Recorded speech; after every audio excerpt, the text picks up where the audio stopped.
ден соолук, саламатта болуу. COVID-19 ар дүйшөмбү сайын саат 13:00-дө Жамааттык медиа студиясында Сак бол программасында Адис менен маектешебиз. Түз эфирде дарыгерге суроо берип, кеңеш алыңыз. Бизге Facebook, YouTube'дагы Жамааттык медиа баракчалары аркылуу кошулуңуз. Ошондой эле аймактардагы Жамааттык медиа радиолорунан угуңуз. Кутман күнүңүз менен көрөрман жана угарман, сиз Жамааттык медиа студиясында Сак бол программасын көрүп баштадыңыз. Эфирде мен Айгерим Кубатбекова алып баруудамын.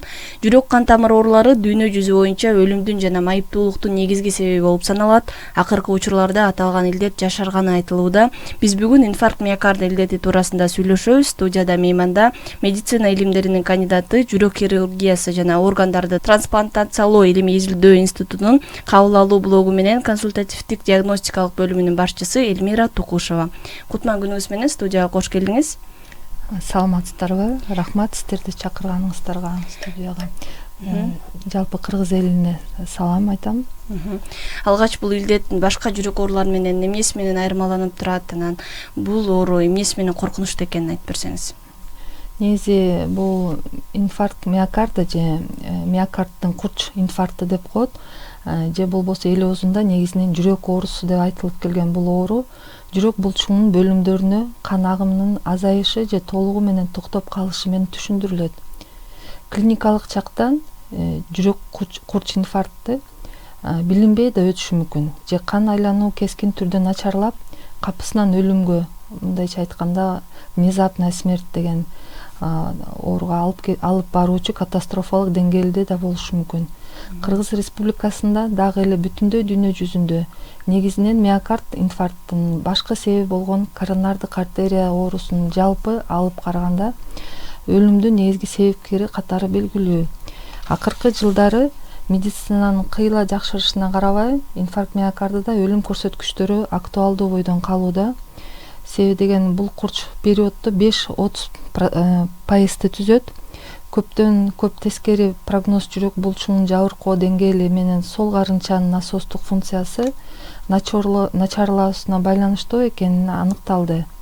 Андан тышкары ошондой эле кант диабети, артериялык кан басымынын жогорулоосу, тамеки тартуу жана аз кыймылдуулук сыяктуу бир катар факторлор коронардык артерия оорусу менен тыкыз байланышта. Ошондой эле айта кетсе, улгайган жаш курак, кош карынчалуу, кан айлануунун жетишсиздиги сыяктуу факторлор да өлүм көрсөткүчтөрүн күчөтүүдө. Илим тарабынан бул далилденген факторлор да. Негизинен өлүм учурлары ооруканага чейин этапта көп кайталууда. Азыркы коронавирус менен да байланыштуу деп эсептейбиз. Себеби инфаркт миокарда бул өтө жашарды. Азыр 30 жаштагы 40 жашка чейинки жаш адамдар деле инфаркт болуп калып атышат. Себеби мурда бул деген 60-70 жаштагы көбүнчө улгайган жаштардын бит таптардын оорусу болсо, азыр бул көбүнчө инфаркт миокарда жашарды десе да болот. Биздин Кыргызстанда өлүм боюнча экинчи орунда турат. Ушу бүт оорулардын ичинен ошо жүрөк оорулары экинчи орунда турат. Так медициналык жардам көрсөтүлгөн учурда деле жылдык өлүм 5-12% түзүүдө. Сиз жогоруда ковидтин таасири астында деп айтып жатпайсызбы? Ошону түшүндүрүп берсеңиз, эмнеден улам бул жүрөккө таасирин тийгизип атат? Негизи бул ковид учурунда уже канча көптөгөн изилдөөлөр менен далилденген, бул кандын коюлугу күчөтүүдө. Ошол себептен башынан эле жүрөк оорулу бар адамдар ошол тромб деп коет, негизи кан уюган нерсе ошо жүрөктүн кан тамырларына туруп калышынын себебинен бизде көп учурларда ошо вот именно ковид менен ооруган жаш адамдар, 30-тан кийинки жаш адамдар көбүнчө бизге инфаркт миокарда деген оорусу менен же нестабильная стенокардия деп коет, ошол оору менен бизге көп келип ошо дарыланып кетип атышат. Бул аябай күчөдү, акыркы 2-3 жылда аябай күчөдү. Ошондой эле бул коронавирустун кесепетинен жүрөктүн булчугунун жөн эле кан тамырын толук жарым жартылай бүтөлбөстөн, андан тышкары дагы жүрөктүн булчуңдарынын күчүнүн азайышы дагы көп себепкер болуп атат. Ошол себептен биз дарыгерлер катары ошо инфаркт миокарданы жана жүрөк ооруларынын көбөйүшү бул коронавирус менен байланышы бар деп изилдөөлөрдү азыр жүргүзүп жатабыз. Негизи жаштар арасында көбөйгөнү ошол сиз айтып жаткан ковидтин таасиринде болсо дагы башка өнөкөт ооруларды санап өтпөдүңүзбү? Жогоруда кант диабети сыяктуучу. Жаштарда мындай оорулар негизи адатта азыраак кездешет го. Мындан башка бул миокард инфарктынын пайда болуу себептери кайсылар? Бул көбүнчө ушу аз кыймылдуулук, туура эмес тамактануу, холестерин деп коет, кандын майлуулугун сөзсүз контролдоп туруш керек. Андан тышкары кан басымынын жогорулосу, тамеки тартуу, ушу ичимдиктерди ичүү, мунун себептери көп айтып отурса, бирок эң негизгиси бул ушу артериялык кан басым, тамеки тартуу, аз кыймылдуулук жана ушу кант диабети. Негизи оорунун алгачкы белгилери кандай болот? Кантип адам байкаса болот? Эң негизгиси бул оору көбүнчө учурда адамдар мындай билбей деле көп жүрүшөт. Мисалы коронавирус менен ооруган адамдардын бизге келгени, алар даже мындай температура болуп кыйналып, пневмония болуп кыйналып, ушу жүрөгүнө даже көңүл бурбай коюшкан да. Андан кийин эле ошо деми кыстыгып, мындай баса албай, буттары шишип калганда бизге келгенде бизде уже инфаркт миокардасы уже өтүп кетип, бул деген жүрөктүн жабыркаган, аябай күчөгөнү билинип калат. Көбүнчө бул деген бейтаптар моюнга, жаакка, ийинге же колго же көкүрөккө жагымсыз же сезим же басымдуу оору менен кайрылышы мүмкүн. Кээ бир больнойлор, кээ бир бейтаптар даже бул тиш оорусуна да бизге арызданып келишкен. Биз изилдегенде ошо тиш эмес, көбүнчө жүрөк оорусу болуп чыккан. Диагностика жеке гана анамнез же больнойлордун мындай арызданышы гана эмес, бул көбүнчө физикалык изилдөө дагы жана миокард ишемиясынын ЭКГнын өзгөрүшү жана тропонин жана андан башка биомаркерлердин жогорулашы менен негизделинет.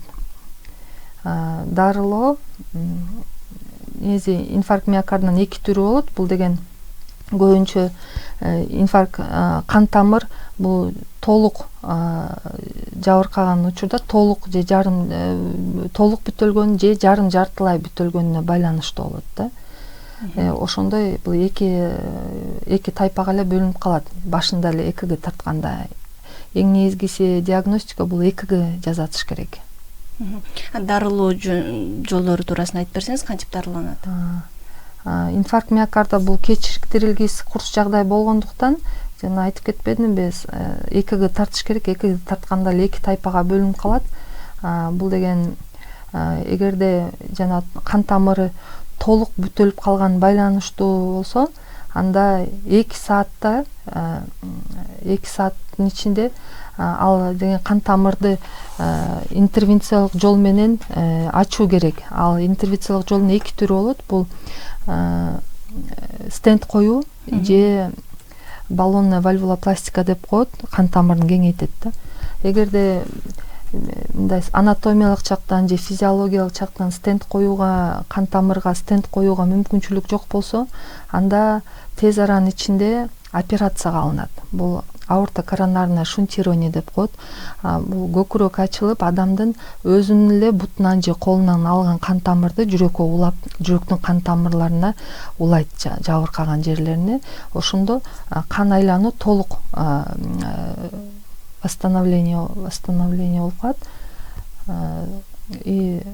Жана жүрөк оорусу азайып, бейтаптар күндөн күнгө өздөрүн жакшы сезип, жакшы болуп калышат. Эгерде жанагындай жарым жартылай бүтөлүүчү болсо, андан да ошо көбүнчө дары-дармектер менен дарыланат. Бирок кандай да инфаркт болсо дагы, бул бейтаптар сөзсүз интенсивдүү дарылоо бөлүмдөрүндө жаткырылышы зарыл. Ал жерде бейтапка тыгыз көзөмөл алдында кан суюлтуучу, ооруну басаңдатуучу, кылчкылтек берүүчү, кан тамырларды кеңейтүүчү дарылар берилет. Бул инфаркт миокардага жабыркаган оорулар көбүнчө өзгөчө реабилитацияга маанилүү да. Демек мындай инфаркттан кийинки өзү алып жүрүү деген. Ооба. Себеби кан тамырды кеңейтип койгон менен же кан тамырды алмаштырып койгон менен гана бул деген оору айыгып кетпейт. Себеби адамдын өзүнүн да көп нерсе көз каранды болот. Себеби деген дарыларды туура ичсе, дарыгерлер жазган дарыларды узак убакытка чейин ичсе, кээ бир учурларда өмүр бою дары ичүү зарылчылыгы болуп калат. Ошол өзүнүн ден соолугуна өтө маани берип, өтө жоопкерчилик менен мамиле кылышса, көп оорулар, бейтаптар инфаркт миокардадан кийин жакшы эле болуп кетип атышат. Бирок бул өтө мындай оор оорулардын катарына кирет. Бирок баары бир деле кандайдыр бир эрежелерди сактап жүрүү зарыл дегендер бар, Сөзсүз аларды деген мисалы мындай жиры животного происхождения деп коет. Бул малдан алынган майлуу жерлерди мындай күнүндүк рационунан азайтыш керек да. Мисалы ошол эле сары май, каймак, малдын ички органдары, майонез кошулган салаттар, ошолордун баарын мындай өзүнүн диетага мындай өтө мындай строгий диетага отуруп, ошолордун баарын мындай контролдосо, анан дарыларды ичсе эле бул кан тамырларда кайрадан тромбдор туруп калуу коркунучу кичине асаят. Себеби деген жүрөк кан тамырларга өтө бай. Бир жерин алмаштырса, кан тамырдын бир жерин алмаштырса же бир жерине стенд койсо, баары бир башка кан тамырлар да бар. Аларда жабыркачуу болушу мүмкүн, жабыркаланышы мүмкүн. Дарыгер айткан дары дармектер, анан тамакты мүнөздөп жегенден сырткары бул адамдар дагы кандайдыр бир кошумча нерселерди аткарыш керек. Мисалы, бул оору менен ооругандарды көп учурда мындай капалантпаш керек же мындай стресстик абалга алып келбеш керек дегендерди айтышат да. Бул канчалык туура? Негизи анын баары туура, бирок биздин азыр баардык эле негизи эле дүйнө жүзүндө бүт эле адамдар азыр стресс жашоосунда турушат. Негизичи бул көп негизи дүйнө жүзүндө согуштар болуп атат, жанагындай коронавирустун инфекциялар, медицинага белгисиз оорулар көп болуп атат. Бирок ошонун баары эле жана экономикалык жагдайлар дүйнө жүзүндө негизи бүт эле элдердин баары эле көбүнчө ушу стресс болуп эле жашашат, чындап келгендечи. Анан аларды биз өтө көп стресс болбогула, нервштетпегиле десе, кайра өздөрү бизге нааразычылык айтышат да. Силер ошентип айта бересиңер, ал үчүн биз эмне кылышыбыз керек деп, жашообуз өзү ошондой стресс болуп атса деп. Бирок ар бир адам аракет кылыш керек. Ар бир оору ошо мындай стрессовый ситуация менен байланыштуу болот. Ошондо да сабырдуулук кылып, ооруга түшүнүктүү мамиле жасаш керек. Жогоруда мындай оорунун кандай жүрүшү жөнүндө айта элекпиз да. Негизи инфаркт деген бул приступ берип, адамда бир кандай чыйралуу, бир ушундай абалды алып келет да. Бул ушул белгилери кандай болот? Алдыда мындай приступ болгон атканды бир алдын ала сезсе болобу? Жок, бул алдын ала сезгенге болбойт. Бул көбүнчө мындай күтүүсүздөн болчу нерсе. Кээ мындай хроникалык оорулар бар. Бул бир стенокардия деп коюлган, мисалы, бир аз басканда дем кыстыгып, көкүрөк ачышып, алардын оорусу деген, алар деген мындай дары дармек ичип жүрө беришет.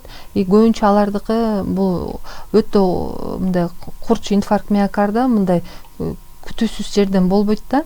Кээ бир оорулар бар, татынакай жүрүп эле эч кандай жүрөккө эч кандай арызданышы жок эле бир түндө эле бир аз нагрузка бергенден кийин же бир аз ичкилик ичкенден кийин же бир аз бирдемеге катуу капаланып стресс болгондо эле бир күндө эле катуу жүрөгү ооруп эле катуу дем ала албай эле дем кысылган күчөп эле кара терге түшүп эле сүйлөй албай кыймылдай албай калган бейтаптар да болот да. Бул ар бир адамдык ар кандай өтөт. Мисалы бизде бир оорулуу бейтап бар болчу, тишим ооруп атат деп эле жүрө берчикен, стоматологко барып 5-6 тишин жулдуртуптур.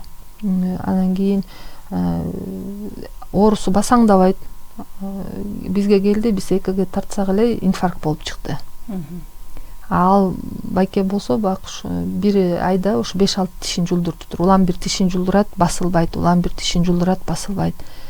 Ошон үчүн бул инфаркт оорусу прям мен айта албайм то, что өзүнүн бир мындай күтүлүүчү белгилери бар деп. Бул кээде мындай внезапно карамай турган да. Демек адам кээ бир учурда дарыгерге кайрылбай деле үйдөн ошондой бир белгилери болсо өтүп кетип кайра жүрө бериши мүмкүн турбайбы? Ооба, 30% учурда көбүнчөсү уже бизге инфаркт миокарда кан тамыр кысылгандан кийин ага кычкылтек берилбей калат да, жүрөк булчуңуначы. Ошондо ошо көп узакка чейин кычкылтек берилбей калганда некроз миокарда деп коет. Ошол жер мындай эме болуп калат, рубец болуп калат да. Ошол жерде клеткалар өлүп, рубец болуп калат да. Мындай изи калып калат инфаркттынчы. Бизге ошо 30% кээде ошентип келишет. Мындай острый периодто эмес, а именно ошо рубец болуп калганда же бир ай үйүндө жатып, уже инфарктта уже рубец пайда боло баштаганда келишет да, көбүнчөсүчү. Анан бул тахикардия деген дагы диагноз бар го, бул миокардия экөө эмнеси менен айырмаланып турат? Бул тахикардия негизи инфаркттын эмеси мүмкүн, кесепети да болушу мүмкүн. Тахикардия инфарктка алып келүүчү да болушу мүмкүн. Тахикардия бул жүрөк ыргагынын бузулушу, негизи бул кээде катуу согуп, кээде жай согуп, анан ошо жана айтып кетпедим, бул эки түрлүү болушу мүмкүн. Кесепети дагы мындай пайда кылуучусу да болушу мүмкүн да. Бул мисалы тахикардиянын түрлөрү бар. Мисалы зоптон улам тахикардия болушу мүмкүн, же анемиядан улам тахикардия болушу мүмкүн, же мисалы физический нагрузка, мисалы адам кыймылдаганда да тахикардия болушу мүмкүн. Жана андан мурда сөз болбоду, коронавирус бул жүрөктүн булчуңунун күчүн кетирет деп. Ошондон улам да жүрөктүн күчүнүн булчуңун азайганда да ал дагы тахикардия бериши мүмкүн да. Андай учурларда ар бир өзүнүн ошо тахикардия эмне себептен пайда болгон, кээлерде тубаса тахикардия болот да. Эмнеден пайда болгонун изилдеп, ошого жараша лечение кылса, дарыланса, ал деген тахикардия азаят же бирөтөлө жок болуп кетиши мүмкүн. Көбүнчө бул инфаркттан кийинки тахикардия бул жакшы белги эмес. Инфаркттан кийинки тахикардия бул демек бул жүрөктүн жетишсиздигин, булчуңдун жетишсиздигин көбөйүшүнүн себеби болушу мүмкүн. Жүрөктүн инфарктынан кийинки тахикардия бул катастрофага алып келүүчү көп белгилердин бири болушу мүмкүн да. Мисалы жүрөк внезапно токтоп калышы мүмкүн. Жүрөктө мындай оор нарушение ритмалар кошулушу мүмкүн ал тахикардиягачы. Ошон үчүн бул эң негизгиси инфаркт миокардадан кийин тахикардия бул мындай аябай көңүл бурулуучу нерсе болот да. Негизи ушул жүрөк ооруларына, инфаркттын пайда болушуна мындай себепкер болгон кадамдарбы негизи эле мындай адамдарда кандай каталарды кетиришет? Анткени мен социалдык медиадан ар кандай суроолорду көрүп калдым, алардын ичинде мындай мен кан басымым дайыма мындай түшүп кетип же жогору болгондой болот экен да. Анан ошол учурда дары ичсем бөйрөгүм ооруп калып атат, анан дарыдан баш тарткандан бери оорубай калды дейт да. Бирок күнүнө аспириндин 2/1 бөлүгүн ичип жатам, каным суюусун деп, ушундай туурабы деген суроолор жазышкан. Негизи ал кан басым дарыларын ичкенде бөйрөгү ооруп калып атса, демек ал киши деген балким мындай мочегонный эффект деп коет, заара тез кылдыруучу дарыларды ичип атса керек. Аны деген өзүнүн ошо участковый врачына барып ошол жана айтканда мындай өзүнүн ошо айыптарын айтса, ал тууралап берет да. Көп болот ошондой, бизге да көп кайрылышат. Давленияга дары ичип атканда ошентип бөйрөктөрүм ооруп калат, белим ооруп калат, буттарым чымырап калат деп. Аны деген мындай регулировать этиш керек дарылардычы. Бирок давлениянын дарыларын токтотпой ичиш керек. Себеби аспирин өзү деле бул нестероидный противовоспалительный препарат деп коет. Бул өзү деле бөйрөктөргө таасир этет. Эгерде врач кандын коюлугун текшерип, андай деле кандын коюлугу анчалык деле кою эмес болсо, бир эле давлениясы эле ооруса, анда андай эгерде жүрөк жактан эч кандай оорулары жок болсо, анда аспирин деле мындай узакты ичиштин кажети жок. Анда давлениянын эле дарысын ичип турса болот. Ушул кан суюусун деп аспириндин бир 2/1 бөлүгүн болобу ушундай иче берсе туура элеби? Негизи 2/1 бөлүгү аспириндин бул көп болот. Көп болот. Биз аспириндин түрлөрү бар. Биздин Кыргызстанда аптекалардын рынокто аспириндин түрлөрү бар. Бирок эң чоң доза бул 150 мг аспирин, 100 мг аспирин ичилет.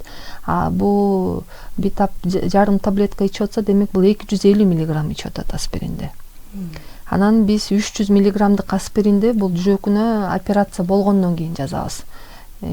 Аны бул өтө керектүү нерсе, ошон үчүн мындай жүрөк кан тамырларынан операция болгондо кан тамырларга тромб туруп калбаш үчүн жаңы операция болгон адамга 3 айга чейин эле аспириндин 300 мг-дыгын 2 күндө бирин жазабыз. Ошондо 150 мг же 1 айга чейин 300 мг-дык жазабыз. 250 мг ичип аткан бул өтө көп. Ошо негизи эле ооруну алдын алуу маанилүү экени дайыма айтылат го дарыгерлер арасында. Бул оору негизи эле жүрөк мындай ден соолукта болуш үчүн, ар кандай ооруларга чалдыкпаш үчүн кандай алдын алуу жолдорун сунуштайсыз? Именно инфаркт миокарда боюнчабы? Именно инфаркт миокарда боюнча бул көбүнчө деген эң негизгиси бул өзүнүн диетасы. Бул мисалы биз көбүнчө кыргыздар аябай майлуу тамакты жакшы көрөбүз, мындай сууктап кетебиз деп көп ошо мындай чайга да сары май кошуп ичкендер, каймак кошуп ичкендер бар, көп ошондой адамдарчы. Ошон үчүн мындай ар бир нерсени өзүнүн ченеми менен жеш керек. Көп кыймылдаш керек. Убагында дарыгерлерге барып текшерилип туруш керек. Тамекини токтотуш керек. Бизде Кыргызстанда аябай тамеки чеккен адамдар көп. Ошо эң негизгиси ошолор. Мындай көп кыймылдап туруш керек, спорт менен заниматься этиш керек. Бул негизи тукум куйбу. Кандай адамдар мындай бир оорунун тобокелдер тобуна кирген адамдардын тобу бар го. Бул ооруда кайсыл адамдардын тобу кирет? Бул мисалы тукум куйт деп негизи мындан бир 10 жыл мурданкы чет өлкөлүк рекомендацияларда бар тукум куйт деген. Бирок ал тукум куйт деп кандай учурда айтат? Мисалы атасы же ата-энеси же апасы, ата-энеси инфаркт же давлениядан 60 жаштан жаш кезинде каза болсо, анда же бир туугандары анда тукум куйт деп айтса болот. Эгерде мындай сураштырып келгендечи. Эгерде андай деле туугандардын арасында андай деле жок болсо, анда тукум кубайт. Анда демек бул мындай адамдын өзүнүн жашоо тиричилигинде пайда болгон оорусу да, өзүнүн туура эмес тамактанган, туура эмес аз кыймылдагандыктан, кан басымын контролдобогондуктан, тамеки чеккенден ушундай пайда болгон оору болуп эсептелинет да. Же өнөкөт оорулар коштойт. Же өнөкөт оорулар коштойт. Анан жана күтүлбөгөн жерден жүрөктүн токтоп калып, жаштар арасында көбүнчө бир 20-30 жаштар арасында бул кайсыл эмне себептен улам? Бул инфаркт миокардка тиешеси жокпу же барбы? Күтүлбөгөн учурда жүрөк токтоп калганы бул деген себеби көп болушу мүмкүн. Жана мурдараак айтпадымбы, бул деген мисалы тубаса жүрөк ыргагын бузулушу тубаса. Бул жана синдром БПВ деп коет, же пароксизмальная наджилочка тахикардия деп коет. Ошолор мисалы же врожденная авы блокада деп коет, мисалы жүрөктүн өтө жай согушу. Же андан тышкары синдром слабости синуса узла деп коет. Азыр жаштарда ушул аябай көбөйдү. Бул көбүнчө жана миокардит деп коет. Ошо жүрөктүн булчуңуна какой-то бир кайсы бир вирустардын таасиринен, терс таасиринен жүрөктүн булчугунун күчү да азаят, жүрөктүн жана проводящий система деп коет, жүрөктүн ритмин туура алуучу система ошого да терс таасир кесепетин тийгизгендиктен ошо жаштар арасында ошол себеп болот да көбүнчөсүчү. Бул мындай 20-30 жаштагы жаштардын. 30 жаштан кийинкилер в основном ошо жанагындай бул көбүнчө ошо инфаркт, тоже нарушение ритма болушу мүмкүн. Кээрлер көбүнчөсү азыр давлениядан да болуп атат, кан тамырлар кеңейип кеткенден да болушат. Чоң рахмат, бизге бөлүнгөн убакыт соңуна чыгып келатат. Эфир соңунда жарандарга өзүнүн ден соолугун дагы сактап жүрүш үчүн кандай кеңештерди бересиз? Мындай ЭКГга түшүүгө кайсыл учурда барыш керек? Мындай кандай белгилер байкалып атканда бир мындай алдын алуу чараларын айтып берсеңиз. Негизи эгерде мурда жүрөгү ооруп көрбөсө, мындай жүрөгүнүн көкүрөгүнүн сол тарабы, сол колу, сол ийни же сол мойну же ушу тиштери сол жакта жагы ооруса, же мындай ичи кээрлердин пациенттердин ичи да ооруйт, ашказан ооруганда болуп, ошондой учурларда сөзсүз эгерде сизде тамеки чексеңиз, бир туугандарыңызда, ата энеңиздерде ушу жүрөк оорулар бар болсо, кант диабети же андан тышкары дагы ушу мен айтып кеткен факторлор бар болсо, сөзсүз ЭКГ тарттырыш керек, аны күтүп жата бербеш керек. Аны ар бир определенный убакытты күтүп жатпаш керек, барып сөзсүз ЭКГ тарттырыш керек. Азыр скорыйлардын баары жакшы иштеп атат, скорый чакырып ЭКГ тарттырыш керек. Анан ошого жараша, уже ЭКГда өзгөрүүгө жараша, андан кийин уже врачтардан ошо рекомендацияларын угуп, андан ары изилдеш керек. Бирок эң биринчи бул ЭКГ болот. ЭКГга тартууларда бир атайын кандай даярдыктарды көрүп барыш керек? ЭКГга тартууларда эч кандай даярдыктын кереги жок. Көкүрөгү ооруса эле барып ЭКГ тарттырыш керек. Эч кандай даярдыктын кереги жок. Ач карынбы, тамактан кийинби, анализ тапшырдыбы, тапшырган жокпу, ага эч кандай таасир этпейт. ЭКГ жүрөктүн иштешинин, жүрөктүн мындай ишемия барбы жокпу, аны түзмө түз көрсөтүүчү изилдөө болуп эсептелинет. Чоң рахмат сизге. Урматтуу Жамааттык медианын көрөрманы жана угарманы, сиз Сак бол программасын көрдүңүз. Анда инфаркт миокард дилети туурасында сүйлөштүк. Суроолорго медицина илимдеринин кандидаты, жүрөк хирургиясы жана органдарды трансплантациялоо илимий изилдөө институтунун кабыл алуу блогу менен консультативдик диагностикалык бөлүмүнүн башчысы Элмира Тукушева жооп берди. Эфирди мен Айгерим Кубатбекова алып бардым. Кайрадан эфир аркылуу амандашканча саламатта туруңуз. Ден соолук, саламатта болуу. COVID-19 ар дүйшөмбү сайын саат 13:00-да Жамааттык медиа студиясында Сак бол программасында адис менен маектешебиз. Түз эфирде дарыгерге суроо берип, кеңеш алыңыз. Бизге Facebook, YouTube'дагы Жамааттык медиа баракчалары аркылуу кошулуңуз. Ошондой эле аймактардагы Жамааттык медиа радиолорунан угуңуз.